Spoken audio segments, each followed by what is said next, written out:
اللہ کے نام سے شروع جو بڑا مہربان نہایت رحم والا ہے۔ جو شخص اللہ کا خوف رکھ کر گناہوں سے بچتا ہے اللہ اسے گناہوں سے بچائے رکھتا ہے۔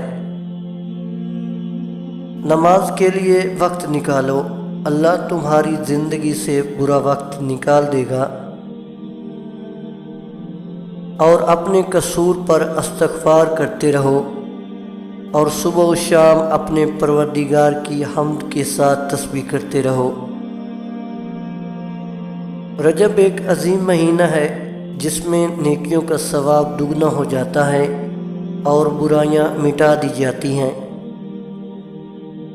زندگی ایک شجر کی مانند ہے، جسے پانی دیا جائے تو سایہ دیتا ہے، ورنہ دھوپ ہی دھوپ ہے۔ زندگی میں خوش رہنے والے لوگ ہمیشہ دینے والے ہوتے ہیں، لینے والے نہیں۔ میں نے اپنی زندگی میں چند باتیں سیکھی۔ ماں باپ کے علاوہ کوئی وفادار نہیں، عزت صرف پیسے کی ہے، انسان کی نہیں۔ غریب کا کوئی دوست نہیں بنتا، انسان جس شخص کے لیے مخلص ہوں وہ اس کو دکھ دیتا ہے۔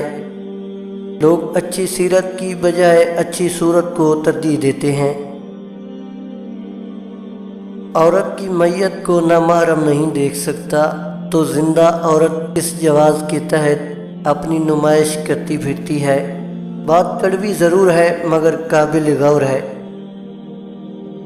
حال پوچھ لینے سے حال ٹھیک نہیں ہو جاتا، بس ایک تسلی سی ہو جاتی ہے، اس دنیا کی بھیڑ میں کوئی اپنا بھی ہے۔ جو شخص یہ پسند کرتا ہے کہ اس کی عمر زیادہ ہو اور اس کے رزق میں وسعت ہو تو وہ ماں باپ سے اچھا سلوک کرے، کیونکہ ماں باپ سے اچھا سلوک کرنا اللہ کی اطاعت ہے۔